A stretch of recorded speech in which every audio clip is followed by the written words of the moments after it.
Matata a produit, il a inondé par 2 fois marché à Kinshasa à Massango en termes de 20 000 tonnes. Service à 5 000. Mais Matata a vendu 2 fois l'an. Kobuka Ndaku, Kolongola Mutuna Ndaku. C'est très difficile. Tu n'as pas de garantie. Maningo ika sanja sous garçon te. Et bon, on beti AVC na crise. Mbote Balandi à Diane, W la Supreme Télévision, Mbote Balandi à les Nazariens Télévision, Binonio Sobolingaka chaîne Bisso, parce que vous allez manifester en gros abonné, mataka, et ça a plaisir. Yo on a nos s'abonner, mais vous allez Kolanda Bisso avant de quitter la vidéo, en tout cas, na ko bonde la yo, na s'abonner massivement, en tout cas, s'abonner la chaîne parce que vous allez jamais déçu. On n'a pas vu sur la chaîne auto sala en tout cas mon sala na lolenge oyo et sengeli. Mesdames et messieurs, je sais que vous me suivez de partout. Vous avez intéressé boye ba lelo Diane azali kolobela nini na émission na ye. Boye bien te sujet o ezali ko sala makele lelo. Sur le plan politique, sur le plan économique, sur le plan environnemental, sur le plan sociétal, en tout cas, ils allaient les cambo ya bukanga lonzo, les cambo bukanga lonzo parce que toyebi ba millions et bima ki na projet oyo, toyebi ete bato bazala qui à la base c'est ça ba politicien et toyebi pete na côté environnemental, bato ebele bazala qui ba victime, ba ki ko délocaliser bato esika oyo ba ki na ko installer les parcs industriels, il y a Bukangalonzo Oyo et c'est gagné tout bête à ma solo parce que je vous dis c'était un projet il y a 150 millions de dollars américains Oyo et c'est gagné qui est botambouma et banako alléger paix souffrance il y a population donc il banako bête appeler solo sous Yangoika Sanji procès dossier Yangoika Sanji Gabriel Mokia Oyo ils allaient dossier moko parcellaire au qui babandé ko la parcelle wana bandakala ezana roi Bordeaux na Gombe et finalement lelo ndeko Gabriel Moki a longi procès mais tant ndeko Gabriel Moki a longi procès batindaki ba agent de l'ordre qui ne ko déguerpir ne Kongoika Sanjiro lelo azali kolobati lelo azalaki avisité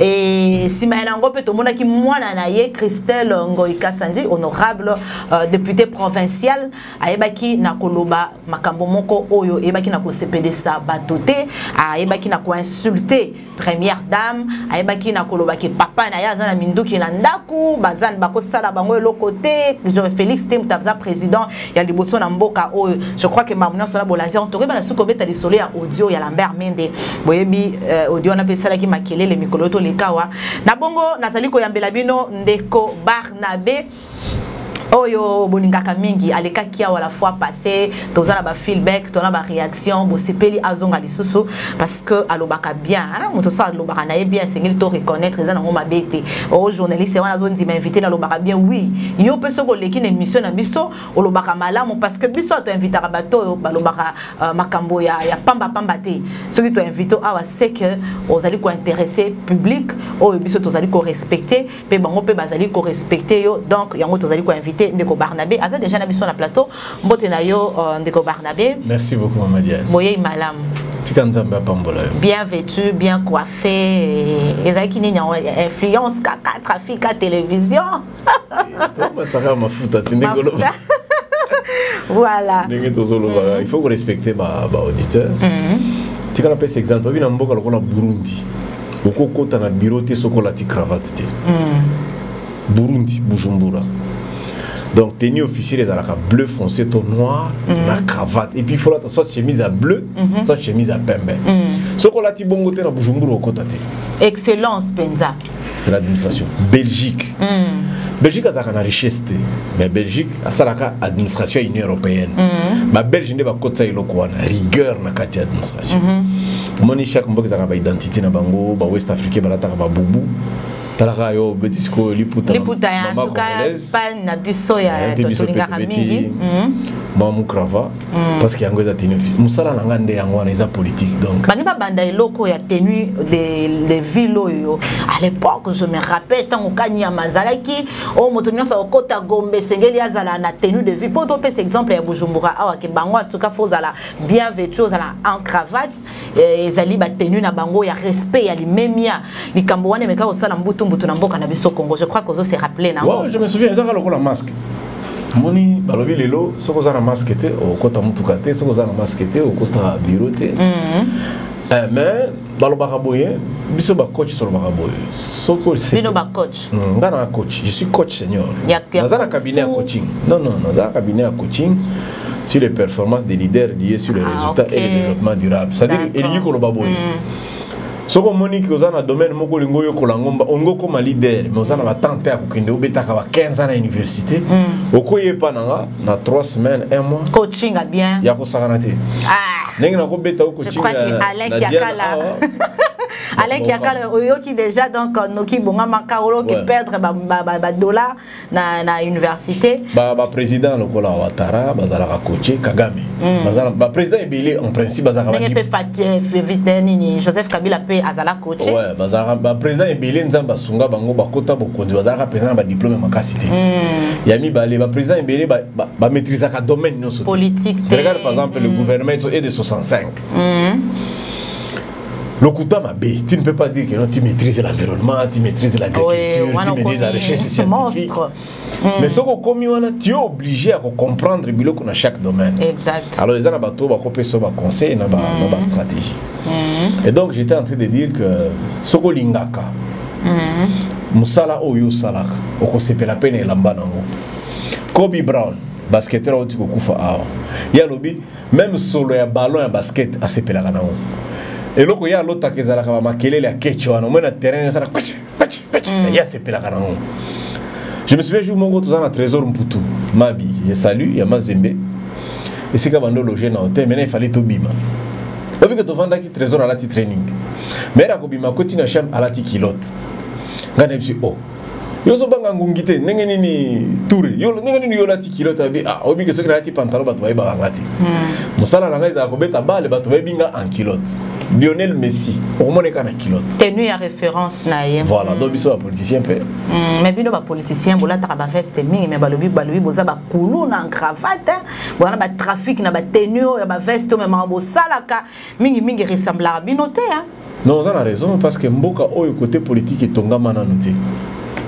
Jusque là 2 personnes seulement. Neba mekaki au moins Congo est tonga mananouti. 2 personnes en banane. Mobutu a tongaka armée na unité nationale. Mobutu a boun. C'est-à-dire Tata Bomoko, Mama Bomoko. Maman Diane bato baye bakate que avant Léopold Aya bato babano teka bato bato ça la traite des noirs, l'esclavagisme bazala qui déjà. Et puis bato wana basalaka armée na bango na batetela bangongolu tete banani wana. C'est-à-dire cette armée là existait eux bando vendre bato. Et ça c'est à partir du 14e siècle. Talaka bango baye ko ya na 19e siècle na 1885. Donc colon bunda na bato ya kosakana te. Obi ke Stanley wana abunda 31 guerre na Congo. 31e derrière za ba Mongo. Na Équateur nda sala bitumba sukapo akita akomaka awa. Donc za ki bloc moko za ki blague te. Mais tant que Léopold II a eu le cours qui nyonga 100 milliards de dollars plan Marshall et à Léopold II, il fallait fondre la balabala na biso mbangu atonga ba hôpital. Exemple, hôpital à Mama Yemo et tongama Congo Mobimba. Ba collège et tongama donc il avait un seul plan pour toutes les provinces. Il y a zalaki mbangu à Lukambongo. Yangwana il a utilisé quelques Congolais ba kata baninga na bango maboko awa. Parce que l'armée force publique va bien en force publique.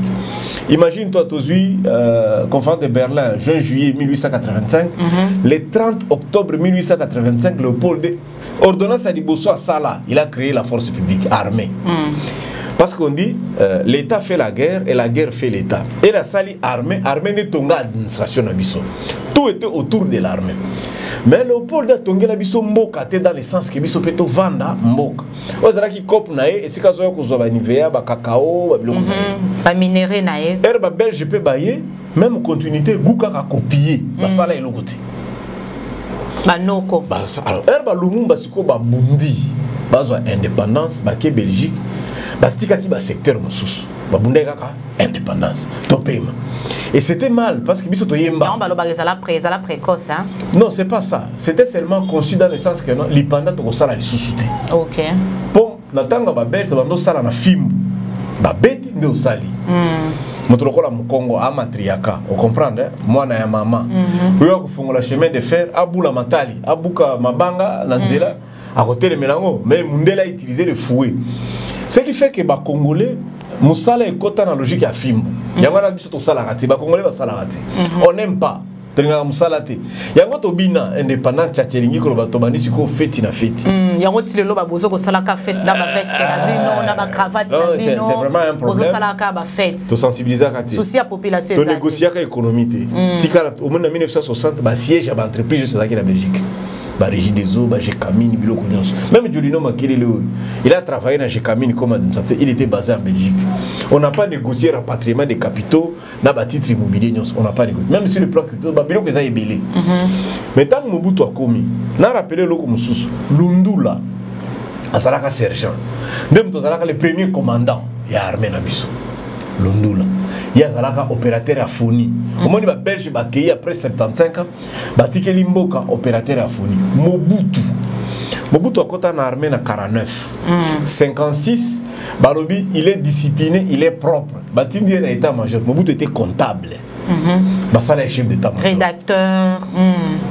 Basala est chef d'état-major. Donc, Talaka Otikeli armée, à l'époque, il y avait 18 000 hommes. Au Tikeliango, opérateur à Foni, na comptable. Mais elle Mobutu a commis mon konzi, Mobutu siko a tongi armée. Oh, tu sais que dire a commis président lobby. Ouf, tous alaka ba opposant to bande ba vérité mususu te. Donc quand nous avons une 9e armée, il y a République. D'ailleurs, tu sais que tu as commis 8e.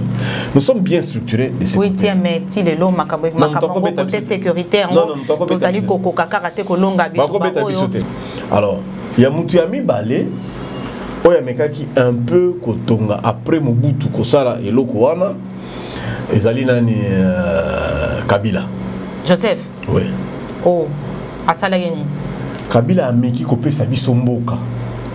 Dans le sens que to dépendre du sous-souté na minéré, to kende makambo agriculture. Agriculture na mboko to kobeta lisolo nango penza to viva agriculture biso to vivre to mona ka penza agriculture ndeko Barnabé. Volonté de yango wana. Omoni asali totika ko dépendre na minéré. To banda ko dépendre na agriculture. Asala ki nini na agriculture na secteur wana. Ah voilà, asala ki kingakati na ye et puis asali bukanga lonzo. Oh. Na ko bakisa pe mutu mususu. Lokola tozana. To kota na dossier wana. Tu as mis ça tout Kengo Adondo. Kengo Adondo mutatonga justice na biso. De 60 jusqu'à 1967 notre justice n'existait même pas. Les arcs même pas structurés. Mais Kengo a sali 12 ans comme PGR, comme progrès général. Il y a un ba tripé, mutapé sa structure n'engo za kumona Kengo Adondo. Voilà. Au petit solo ya Bukanga Lonzo. En tout cas, oningisi mafuta parce que dossier wana ezali ko sala mbilinga na bato likambo yo ya 150 millions de dollars ndeko Barnabé ndeko premier ministre Sylvestre Ilunga Ilunkamba a beti tour mercredi pour le loto à vendredi kaka semaine oyo to bakangi Vital Kamerhe batuna so baki bazolandela ba dossier ya Kalate Bukanga Lonzo 5 chantiers mambeza ebele. Mais premier ministre Yemoko a adressé tableau sombre ya Bukanga Lonzo. Projet Oebimisa qui ba millions. Mais yoko kumisa ndeko Joseph Kabila oyo a linga ki to dépendre na susu na kaka na ba minéré oyo nzamba pesa bisote to exploiter pe mabele. Mais likambango toza nango wapi niveau nini tozali tala lelo makambo ebimi. Iloko ni ezo motivé ya kokumisa ndeko Joseph Kabila na likambo ya pasi ba Congolais bazali koyoka ba millions de dollars ekena mai. Motomo ka episa kinga ke non Kabila utaki kuna avant na mois passé. Kabila ndinga betaka ba tour akenda ba province mikolo komi na yeka ka touriste azopema akoti Bukanga Lonzo azongi aleli. Comment on peut faire ça? Moutou, il y a un général là, il y a service national. Moutabandaka service national musée. Oui, il sera service national. Abeta Masangu, Bakongole Balia. Tika na ibsa batuboy. Masangu, balona kango 4 fois par an. 4 fois par an. papa a service national aza na machine soko moko je crois mbalao ya bimisi 5000 tonnes 5000 tonnes ya masa service national ti président Tshisekedi alobi na conseil des ministres dit bopesa mutu wana mbongo a évacuer 5000 tonnes wana Bukangalonzo ebeta déjà des campagnes. Ezawa Bibilwa Kambango. Tout le monde a battu la biso période moko, on doit les reconnaître. Battu la biso basaka masango moko. Et ça là qui paie moins cher. Parce que dossier là tout le baké batu nyo ça va aux élango na maboko polele et allégé. Tozo lia biloko lufu hein, masango lufu.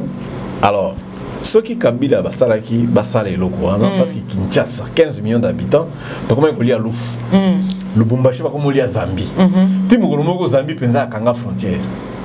Akangi frontière à saboter masango ezangi mataki kututalo na kuna na okatanga on ne peut pas continuer à nous saboter comme ça batali Kabila lobaki basala 22 parcs agro-industriels 22 na Congo mobimba mais na expérimentation babanda na 4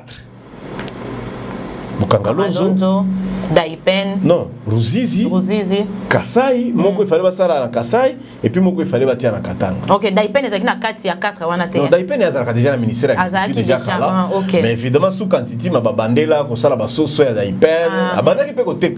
Non mon ngo pe lisusu. Ba maki ngo pe so tek to zoli pena ba maki ya Daipen. Alors pourquoi ba ponaki Bukangalonzo? Parce que président quand même azaki Muswahili Katangé. Katanga pe fallait za nani moko. Premier ministre Matata à l'époque azaki Mutamaniema. Lui aussi pouvait souhaiter et bande pas na bango. Mais sur le projet et répondre à un critère ébélé. Les critères est-ce que Bukangalonzo répondait à un besoin? Est-ce que d'abord il y avait un besoin? Oui. Quel est le besoin? Le besoin c'est que biso ba congolais tout lié à biloko alibanda à la hauteur de 2 milliards. Biloko to somba ba kirdan ba futambila biloko nyoso sima takutu blo lié te na blo mususu pe lokola ba sima 2 milliards.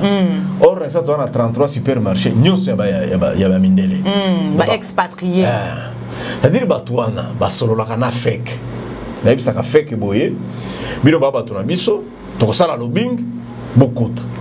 Tangu ma président Kabila lobby pardon, bosala Bukangalonzo Matata Premier ministre, le projet n'a pas commencé par Matata. Batwala tsaka Matata eloko wana pamba. Et banana nani. Namboko tozana programme national d'initiative agricole. Babanga ngo PINIA. Ils ont dépend du ministère de l'Agriculture. C'est eux qui ont conçu le projet Bukangalonzo. Bapesi yango ministre de l'Agriculture. Ministre de l'Agriculture qui est dans le gouvernement. Mais avec comme un gouvernement et qui est dans conseil des ministres, na commission il y a Ecofin et reconstruction. Et ça l'a discuté. Bah discuter pour un et bimi kuna ke na commission mixte. Pour ba ministre mususo ba eba kite na makamobino boloba ki ba tuna mituna. Ba silisi mituna et ke na commission à loi. Ba silisi des dossiers que sikoyo et pas président a approuvé et ke na conseil des ministres ba lever mesure. Bukangalonzo ça a valeur à 2 milliards. 2 milliards. Donc 150 millions coûtent mais 2 milliards. 2 milliards de valeur à Bukangalonzo. Et puis Bukangalonzo, il y a que ça la ville Mobimba. Pour qu'on ait un aérodrome, un avion, il fallait quitter. Un camion. Bukangalonzo, il fallait engager 6000 personnes. Donc chaque jour, 6000 personnes, Koti, Sali, Bim. Création d'emploi. Il y a ville. Qu'on a Sali barrage, ils ont 56 mégawatts. De restage, ça existe. Et Salaki. Alors, il fallait Esalema Bongo. Alors, quel était l'objectif? L'objectif, non seulement Tolia Susmilo Kalibandate en principe. Bukangalonzo, ils ont 300 km avec ça, maman. 300 km. Ils ont la Bandundu, juste à côté. Ah, non, wow. 300 km. C'est-à-dire que tu as Babiloko. Si on développe ça, les projets amènent le développement. Tant basala inga, basala pe cité inga. Ngana na bato ebele na église na biso, bakola na ba inga wana. Cité inga kitoko en tout cas rien à dire hein. Cité inga en tout cas ça kitoko. Mais lelo pa population wana ya ngambo place ba délocaliser ki bon ba souffrir. Non, ba souffrir te. Ba souffrir te ndenge ni po lelo to beta lisolo mususu bazo lela. Ba délocaliser ki bango. Ngana sala na 5 chantiers. Ngai Barnabé na sala démolition ngam tu nazala ki na terrain ngam tu bando buka bandako bako buka jamais ceux qui ba indemniser binoté Ba pesa bango bambon. Oui, bako déloger te. D'ailleurs ba tu as balabala. En tout cas bazolando na etandolike hein. Même ba tu aéroport, Mobutu a futaka déjà bango. Mais Kabila était encore obligé à futa poto saraka Lumumba et Fongwam. On est avait payé. Alors, le cola biso ba congolais à l'époque ne peut pas avoir 2 milliards. Pour tout financer Bukangalonzo. Tout ça là ngoi ko benga ka PPP, partenariat public privé. To fongoli ba entreprise de 15 entreprises ba sangana ne ko benga ka Africom parce qui peut marcher de gré à gré. Oui, parce que c'était bango les ali pe infraction na loi na biso ya Congo te o kenena beseko o kenana ni passation de marché ba ko expliquer yo ezana ba montant mususu où les gens refusent de concourir to zwa ki mutute olunga ka pesa 2 milliards à sala Bukangalonzo yemoko ezo makite ba leka ki na ba étape nyoso wana ya appel d'offre et simba kite ba ke gré à gré Africom et na kati Africom il y a 15 entreprises y compris Caterpillar au moins la machine ba la kisa ki wana ba société engrais bazali ba société ba carte parce que c'est alléchant tikana ibso ke ba Zimbabwe ba Mozambique ba Afrique du Sud bazana ba confier ba mindele na ba noir hein par rapport à ba bilanga de monaki ba sud africain na kati ya Africom ba yaki basali ba audit ba linga ba kanga matata po ibaki mbongo ba ke kuna bango so lobino makamyo sereka ki normal matata kuto tia ki zolute il était seulement premier ministre Africom lelo pe akimaki na ye ndeko Barnabé motuna ozo continuer na idée na yo pona nini gestion ya Bukangalonzo ezala effectuer na Sud-Afrique ba Sud-Africain lokola ba Africom wana omoni te tozo na néocolonisation non ezana ba projet o ba sala ka bongo où il y a ce qu'on appelle on ouvre les marchés toloba matata sala ka Bukangalonzo te tozana Congo Airways. Au Monique, moi j'ai déjà voyagé dans Congo avec des avions égyptiens. Dossier sur ton côté, tu as la Bukangalonzo. Pour ça, tu as dossier, on a appelé Moulaï. Oui, non, mais on s'en a vu sur le temps que ça va tout. En fait, il y a ça va tout. Au bout exemple, tu as appelé cet exemple à Soteski qui s'amène. Soteski qui s'amène, DG, directeur à Zakamutumouindu, congolais, financier à Zamundele, Batobaya qui n'a pas de banque. Ceux qui vont participer dans la contribution, vous devez aussi gérer. Donc, les Cambouans, il y avait un besoin en Afrique du Sud. Les Noirs ont récupéré le terrain dans Bango. Or, les fermiers sud-africains, les Botswanais, les Mozambiquais, ils ont récupéré le terrain dans Bango. Congo a payé Bango opportunité à 22 parcs. Barbino Toya, Ndiango Bayi. Même à quelle élection et ça qui va kim. Les besoins donc politiques étaient là. Et puis ceux qui battent Bukangalonzo parce que Obé Minaku, qui président du Parlement à l'époque, deuxième personnalité de la République. Il y a un pesé qui Bukangalonzo qui n'est pas dans Bango. Nandenge Kaya Chabwala. Nandenge Chabwala. Même Matata souci Nezaraki et qui n'est Bouta. Manie Mate. Matata Ngaka Salamona Bouta. Et pas Bawidalo. Naba Eteni, Naba. Kunande il fallait qu'il. Parce que le riz.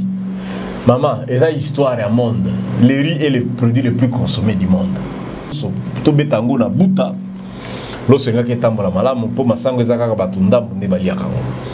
Alors, sur le plan économique, et répondre. Parce que tu as aussi 2 milliards à Mindele. Répondre? Oui. Même si on analyse Pestel, dans ça l'analyse qu'a Pestel. Donc sur le plan politique, ça répondait à la demande d'Obé Minaku. Et puis président à Est, premier ministre à Est, bah ça le projet à Bongona Ouest. Nous sommes ouverts à tout le monde. Il ne faut pas oublier que nous préparait pas l'élection. Bukangalonzo est en 2014-2015. On préparait déjà les élections en 2016. Mais Koufa y a peine à Makambo, à conflit il y a dauphin. Comme Obé voulait être dauphin, ma tata dauphin, bango so batanga na inikin. Bagomi bo. Ya wana kabila article bangomi balé, akeko pesa nani Shadari qui était un troubadour au ministère de l'Intérieur, tu comprends? Obé yum ta majorité benga Shadari troubadour. Ngara mtu ya côté à Congo. Non parce que de toute façon Barnabé on doit suspension. Pardon, akangaka ba assemblée provinciale, il n'a pas respecté la constitution. Donc Shadari est un troubadour. Beaucoup insisté mingi était à retirer propos on a envoyé que les sous makamba procès. Non, je voulais seulement dire qu'il n'a pas bien géré quand il était aux affaires. Il n'a pas été un bon ministre de l'Intérieur. Mais Ndenge Kabila Bando gérer deuxième mandat naé. On voyait Obé dans l'Assemblée nationale et Matata la primature. En toute logique, il fallait Moko na bango à la dauphin. J'espère que ça allait être clair. Sur le plan économique, il fallait qu'aussi sa importation à 2 milliards. Maman, biso louf, ne bande ko nyoka biso zolo boy, louf. C'est pas quand même normal. Donc jour bangolais bazana salongo boso mi. Louf si pe karate to dépend kana louf, maman belé lo se utara louf, maman belé utara louf. Et donc na matela sur le plan social. 6000 agents. Au moni daipen et lobaki daipen. Qui ça expansion qui ça que ndaka côté ya maluku pona nini. Pona daipen. Papa tous ba okende kuna batu basala kana daipen bangonde bozo bandako na basele ainsi de suite. Donc Bukangalonzo nous sommes à 300 km, Kinshasa il fallait ekende vers là. Parce que 6000 personnes allaient travailler le jour. Sur le plan technologique. Ma machine, tu n'as pas piste. Bazaki n'a pas avion pour répandre engrais. Ça ne pouvait pas seulement faire là-bas. Et là, il peut arroser Bilanga Moussousou et Zanzinga na Daipen. Si le plan environnemental, donc je peux énumérer beaucoup d'éléments d'analyse, les projets. Sur le plan environnemental, on a un chimique, l'ona qui kakabongo la divagation. Et ça a des conséquences dans la population à la longue. Matata a produit, il a inondé par 2 fois. Marché à Kinshasa à Massango en termes de 20 000 tonnes. Service à 5 000. Mais Matata a vendu 2 fois l'an. Bukangalonzo 20 000 tonnes à Massango. Et c'est là qu'il y a un test géotechnique. Ça a étude à sol. Pour vérifier réellement est-ce que le sol peut répondre à Massango, est-ce que tu as Ndunda, est-ce que tu as. Parce que les gens qui payent Bilanga Pekaka Yangaïngaï. Ça dépend de ballon sera une étude pour expérimenter. Yangwana on a ballon quitté sur les 80 000 hectares en un jour. On a utilisé un ballon sur 3 000 hectares. Deuxième fois ballon sur 7 000. Donc il fallait qu'on expérimenter en Gobongo. Donc ça répondait. Et mon tour dans un grain chimique, les conséquences sur le plan environnemental. Non, il y a eu beaucoup d'agronomes. Tous les agronomes sont ici à Kinshasa. Les agronomes travaillent ici à Kinshasa. Nous avons plus de 6500 agronomes à Kinshasa. Et pourtant, Congo a mis dans 80 000 km. On a valeur, sud-africain, non, même de créer les besoins. Donc, ce qui bâtit Bukangalonzo est ça là. Et alors, pour ne chiter, pour ne pas s'éterniser, Mingi, pourquoi on revient sur l'initiateur du projet? Même yo nengozo tuna mituna nozo kane na kaka. Mais Matata zalaki nani na do azanani na dossier o. Maman, na ebisio Bukangalonzo eza 2 milliards. Matata a injecté 150 millions. Nazongiri siko 150 millions na yoana. 150 millions, 92 millions ezalaki déjà utilisé pour la machine, ma réunion soana. Mais l'essentiel, le projet a commencé. Pourquoi Sami Badi Banga, quand il était Premier ministre, il n'a pas financé Bukangalonzo? Il a fait combien de temps? 100 jours. Ah, 100 jours, à taille monde ko ba. Il y a aussi qu'on explique yo. Ah, on to sali mikole ba na mini. Vous comparez Sami Badi Banga na makambo. Kitebi, ndazala ki ministre finance. Kitebi a financé. Kitebi le lozana FPI. FPI zo pesa ba crédit. Kutu ministre Julien Lobi bazana 10 millions moko ba pesa ngo bato. Ba pesi bato na Bukavu. Qu'on appelle dossier, on appelle Sengel Bafungula, on te dit FPI, les canaux. Lac qui vous a la gaz. Non exploité. Mais les lots, grâce à financement à FPI, ça a élevage à poisson par cage. Côté à Mumba. Bukavu aujourd'hui, on commence à produire 500 000 tonnes de poissons par mois. Les populations ont bénéficié. En tout cas, on doit vérifier. Hein. Moi, je suis très scientifique. Toko vérifier. Mais elle quittait bien Longwe dans la finance. Il ne faut pas oublier qu'il était ministre, près du premier ministre en charge des finances. Donc, lui et Matata qui traitaient les dossiers. Elle, tu as fait. Solo Lina Yuma. Obi que Yuma est présent à FEC. Pe Yuma ndé mon conseiller Jekamine. Yé mutoteka kama banga atalo à Congo Libanda. Mais azongi saka dollar te. Awa ndé na oki bagangelié 1,8 milliard et zongi yango monito s'est stabilisé sikoyo. O basala ki onezaki ya lokuta. Awa ndé to s'est stabilisé. Sikoyo ba tu a Yuma. Ba koti na réunion. Balobi non. Si Matata wana akena ba logique na ko soki Bukangalonzo esali. Biso feke tokosala lisusu te. Maman Diana, c'est la FEC qui a envoyé Yav. Henri Yav a envoyé FEC. Batindi Kuna. Ce qu'on a ministère de la Finance, tu verras que depuis que quitté bien Longwa, Yav a comment, plus personne n'a financé Bukangalonzo. Sami Badi Bangaye a pesi ba ordre. Mais vous défendre Matata Pogno apparemment. Vous défendre Matata Pogno. Batu ba ça peut parallélisme. Likambo ezala ki na bandondo. Et comme na makambo et na likambo ya mani et comme na maniema. Toloni masango na bandondo récolte na maniema basala allusion na université ya Matata Pogno. O lelo ba senga il faut ezala nationaliser. Batu batika mtama be. Muzito tango azala premier ministre asala hôtel. Et pas na bango abandaka stade de Silate. Il a été premier. Mais comment ça suivi à l'université? À ça la suivi à Bukangalonzo. Malembe. Matata a sali Bukangalonzo a sali Peñu. Université à ma point à don. Muto apesa mbongo. Mon fils étudie là-bas. Muto apesa mbongo ebele na Bukangalo na ma point université c'est Joseph Kabila. Apesa don. Joseph Kabila sala hôpital na Makobola. Na Fizi. Au même moment, à sala hôpital na Makobola na Fizi, au même moment à sala don ya université Mapon. Mama yemo a ezo kufa kena eka côté musika ki capital là wape ilo monter. Et ça la paix l'autre côté, maman na za mutamanyema. Ah, ndenga bongo hein. Bao bazali ya bino pe bo sala na laki mukamba. Ba pekisi bino pété, moi si na bino za ya kabare, bo sali pe izine na kabare. Et ça la paix l'autre côté maman. Ba tu pe bali akana kitoko ser na bango. Muto apesa mbongo ami balé. Ba maini, ya misa batango fort. Soko kena Mapon University, il y a la liste de contributeurs. Ba tu nyoso maniema ba pesa ba pour un bien privé. Eh maman, le tiawa. Ba tu ba yoka sonité. Nakota karanga ba TV. Médiane oyo, matos eza mabete. Télévision za kitoko maman, moi si pe kitoko. Soki mo zanga ba code pamba air. Soki muto yako sunga yo ba ngala luka ba code. Ba code ya nini ona mezo sala msala malamu. Nakumisa te. Tika mambwana biso to lingi bien public. Oyo bato nyonso ba se retrouver muto kenda ta université la moins cher. Sami Badi banga na 3 mois na ye. Yav n'a pas financé Bukangalonzo. Un projet pareil, maman, le gouvernement devrait participer pendant 15 ans. Babenga ngo concession. Mais pourquoi Joseph Kabila, président de la République, là 3 mois, à l'époque, quand il était président, à Sala qui suivit à Makamunion Soanati. Juste on a venu, il y a Félix Tshisekedi qui comment découvrir Makamun. C'est pas le dossier c'est belé.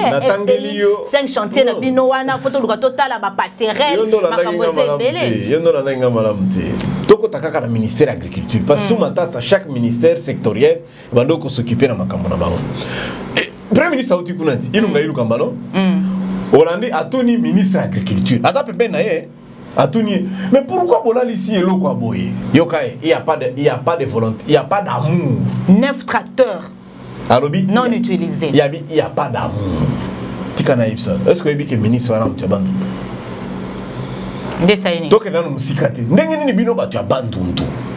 Beaucoup de projets à Bongo qui peut utiliser 6000 personnes. Na Ibsa peut-être qu'il y a autant de la potala qui toka boye. Kwango est parmi les provinces les plus pauvres du Congo. Tout notre gouverneur, toute notre contribution dans le budget national. Rien. Kuna batwali akaba saf. Congo est très pauvre. On vous donne une opportunité à créer ville mobimba. C'est kasi megolte na ipsut. Ba pesi bino na aéroport, ba pesi bino na courant. Bo sundela nga pona ba conflit zangatina. Attendez kindoki yango. Congo za ba ya. Kabila kokai peut s'imposer comme président de la République. Na ebisa ki yo. Eza biloko na ye, tant azo bima beta pe maboko, je fais ça comme Mobutu. To beta lisola pour maréchal. Na ebisio, il avait la volonté qu'il ne buta et qu'il ne na chouapa. Et qu'est-ce qui a découragé? Comme il était la deuxième personnalité dans la réunion, et je te rappelle que c'était lui le président de la majorité présidentielle. Minako. Comme il député. Comment expliquer qu'on peut mener un projet pareil chez toi? Donc on ne condamne pas Matata, on condamne plus Obé Minako. Mais d'abord, c'est va dire. Matata 4e premier ministre Banda Eloko et Bandat. Matata, Sami Badi Bangé, Chibala est venu et Ilunga. Mais nous avons un projet pour aller à 40 000 tonnes de masango, maman. Dans le dossier, on a la justice Singama Tembela. Non, pourquoi ça une année à Taliliangote? Yami Balé, pourquoi Tibala? Tibala, moi je voulais organiser les élections. Samia, je m'occupais à Bassi Azemi, à Banazaki Moussalate. Non, on peut pas, tout le monde a toujours une raison. Mais les ministères de l'agriculture. Alors, avec la maternité gratuite. Quel est le rôle du secrétaire général? Secrétaire général de l'agriculture, Bassalini. Vous arrêtez ça. Et puis tu sais que pour redémarrer, tout est là. Et puis bazala ba bataille qui va machine va tracteur na balanière. Et puis ba ki ndenge di police azali armée azali justice. Ba monteur na ngwana ezali kula ba balanière ya ba privé pe li soso to bité ceux qui ba nani batangi pe kombote. Kwangu eza ya bayaka, leader ya bayaka Kimbuta. Pourquoi Kimbuta ko tika projet abongo ba iba ba moteur? C'est ça la volonté qu'on cherche. Ce que Zaraki n'a pas la biso ngana na telemela. Da ozondi, eza mboka na biso ki projet ailleurs. Ba nous les a Congo. Tena biso so ya yo ngai Zaraki kuna na sud Kivu kaka. Bon moni ba nous les a Congo. Nani mutoyo nani grand kasai kumone nani sous ministre o apesa biso Chan. Nani Denis Kambai. Denis Kambai apesi formule bien alobi batuni oza FCC oza Kashabi nazana deux poumons, nyo seza ko respirer mais na mutema moko. Soko tali côté motema nde Congo. Mais côté poumon, na ko sepela pe et que dans la province la biso. Ce que va na kapena na plein arrondissement na sepela nanga. Parce que maman imagine toi 6000 emplois se créer na plein arrondissement. Bukavu banda ko eza ko zika micronyoso non? Pour proximité. O manenga ba bosala morcellement qui ça Bukavu c'est comme. Donc ce qui ndako moko eziki ya paf. Ndenda ko étage eziki. Ce qui batia kango na plein 6000 emplois créés. On allait créer une nouvelle ville là-bas. Deko Barnabé ozo confirmer lui ce que le gouvernement passé monter mama bezala qui penza. Parce que yo posa moko ya majorité. Quand on a qui moko ya majorité à l'époque. Ngai mama be na ngana na za mingi côté ya Congo. Monter ya mabende et yo sala biso passe na mboka oyo. Na peso exemple. Otangi livre Kengo. Léo Kengo Adondo a commis livre moko ma passion de l'État. 62 ans de vie publique. Oyebi na tangi livre na soulignango. J'ai découvert que sous Mobutu a sala biloko ebele te. Mboko oyo nyoko manga pona conflit bangbandi ya mindele contre bangbandi ya minde. Tu peux t'imaginer ça maman. Bangbandi ya mindele de banani, Setiale, Bemba et Kengo. Banani bazo bundisa bango bangbandi ya minde. Banani oyo bavundwawe. Na ba ikiri na ba. C'est-à-dire bangbandi autour ya Mobutu, bangbandi ya mindele baza na combat contre bangbandi ya. Tu peux t'imaginer lui qui était président de l'Assemblée nationale, il n'a pas fait pression. Pas si sa financement. Mais vous condamné Matata Pogno, vous condamné Obé Minaku, alors que Matata Pogno, bon, vous condamné te, vous avez battu la caca Matata te, battu la paix Obé Minaku. Matata Pogno a dit, ce qui est comme le niveau, suite, il y a arrêt, il y a financement en 2016, il y a un gouvernement, il y a un Zobima. Yav, ministre de la Finance, Yav. Avec le Premier ministre Sami Badibanga et Maître Gims. Bango mi balé. Premier ministre va financer le côté. Il a payé à sali une année. Ah, c'est que crise est commis, c'est que comme tout na masangu, batutu on demande maintenant, nous allons côté, corona et beti, ne bandi ko sutuko bukangalo zakana 300 km. 300 km à Pamba. O souhaité ni na likambo ndeto bandi en bon. Nenge pensa bukangalo. Nga mingi d'accord en Premier ministre c'était mais c'est pas nokola d'abord abimi kuna. Yami bana no senga sikola Premier ministre atika ba journaliste ba kindu tala. Pourquoi je vais passer la porte ouverte? Pourquoi batika ba fungola par rapport à a autorisé batuba kindu tala. Justice aux Zelani. Non, justice. D'abord le procureur kuna il faut ba kanga. Nenge ba koyi ba balanière. Ba koyi bimisa moteur na bukangalonzo. Le procureur, il ne peut pas s'autosaisir. Ah, le procureur va s'autosaisir quand moi, si moi, Ngoïka Sanji, le procureur va s'autosaisir. Comment on peut voler une histoire comme ça? Et puis, relancer, ça ne coûte pas cher. Nommer Kaka. Ceux qui vont Mbanga Nangeli, qui va payer Sanga Bukangalozo. Comme Nicolas va vivre Barnabas, les caras à la télévision, Luka Post, Moko. La senga ordonnance, maman. Ah, c'est que les gens qui ont ça, Atinangata na Bukangalozo. On a encore relancé. Et puis, moi, l'église na biso John Mususa, ndazalaka technicien lokoana, un expert en Nations Unies, reconnu mondialement, John Mususa. Pasteur biso kutu de mutasambela pona bukangalonzo. Donc biso nyoso to souhaita que lokoana esala. Et puis maman, ezaka ka mon côté, nous avons 26 provinces, il y a une prévision que ça la 22 parc agro-industriel. Chaque province, il fallait aller dans le parc nango. Ah, tozana na parc à Makemba, ah tozana ya Masangu, ah tozana ya Loso. Ah, c'est ça maman. Ya mwa mingi parce que mais bon bien ngoko ngabo. Ezali ko les cas, ezali ko se perception to les cas dossier yo to banzi ete. D'ailleurs ce qui pédale on la mbonga so de moto atinda ngo kuna. Mbela sali pe mwata ma 3-4 parcs agro-industriels autour de lac Mukamba, c'est très fertile. Ouais bakango. Ya bino na nukutu bino moko ya bino obosa. Ya lac Mukamba ka pembeni ka la. Daoki ke nani Mutombodi Kembe. Azoyana. Ba pesa ye. Ce qui mo pesi Mutombodi Kembe le 22 parcs agro-industriels. Boko sutuka boko sa susu kindokia koma mukuse et pourtant mana bato zakane mulai akobeta ngo akobeta mbongo. Ba il y a des Congolais capables de financer ça. Remettez Bukangalo au basketteur. Non, va linga ko pesa ba Congolais te ba ki marché za la ki. Bo pesa ba Talibanda. Bon, to le kana sujet mususu ndeko Barnabé likambo yango ikasanji. Olanda qui, je crois, Olanda qui en gros, on qui ko expliquer, ko déguerpir, excusez-moi, na ndakunaye na roi Baudouin na Gombe et les lois zali kolela toujours à lobi na kati ya parcelle wana, ba qui na ko amorcer ngo à deux. Ngambo mususu gouverneur ya banque centrale ti lelo yé ba déguerpir yete, mais yé na ngambo ne mususu wana ba na ko déguerpir yé po azoganga pe acharnement. Rendement des comptes politiques. Par rapport à l'Icambon. J'ai vraiment pitié dans un mawa. Au moins, nous avons coupé dans nos toutés. Ce que nous avons pas cité. Biso ba orphelin to peki sakate mutu ale la pona nini au moins attendre tazo ba nga kufie akokota na libuluté. Moi Barnabé, j'ai déjà assisté batu bazo kufa po balingi ba bukandako. Moi, j'ai assisté. Et mon émotion, oui, émotion ils allaient. Bato ebele dengue tozoro ba to tambola kana vi to tia kambanga me bato ebele bavana kana ndako koko na bango nda tonga. Bato ebele kutu bana ndako banda mindele. Kozwa ndako eza blague te. Bato nzambe apamboli bango batongi ndako. Tika nzambe apambola bango bazwa kimia. Kobuka ndako, kolongola mutu na ndako. C'est très difficile. Tu n'as pas de garantie koko. Moni ngo ikasanja sous garçon te. Et bon, on a bêti AVC dans la crise. Mais les gens sont durs parce qu'évidemment, Jack Bauer est un ancien gouverneur. Jack Bauer. Mais ma papa m'a soumou na ende nga zalaka gouverneur. Nayoki boui que Ngoïka Sanjarobi a sombé l'andako wana un juif. Juif wana somba ndako wana soki depuis 2001. Mais moi qui a lobi ezandako ne banda Mobutu. Moi qui a bando ça la transfert à Abandaki, c'était un commerçant agricole. D'ailleurs, Bukangalo, ceux qui vous payent yango Mokia, à côté de Misango. Parce que Mokia, a un commerçant, café, bois, lui il sait, ayebi, domaine n'est yango wana. À côté de la politique, il peut récupérer Bandakunaï. Mais il fit un grand commerçant sous Mobutu. Et à l'objet de tripatouiller papier, il paraît qu'il y a 6e acheteur. Mais Ndaku, il y a Mokia.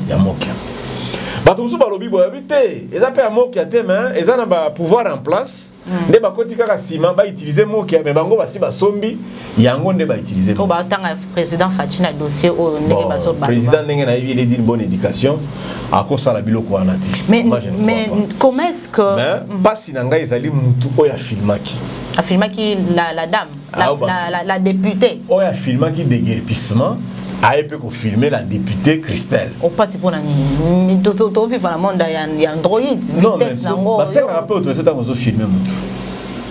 Omoni mutozana mawa. Je te dis maman, ba ko bimisabino peut-être ba sous-vêtements sokola ki ngona noté, peut-être ba po bo sopa ki na noté. C'est comme maman na komona ba salité nyoso nezo bimana ndako na bino. On ne peut pas être na état malamu.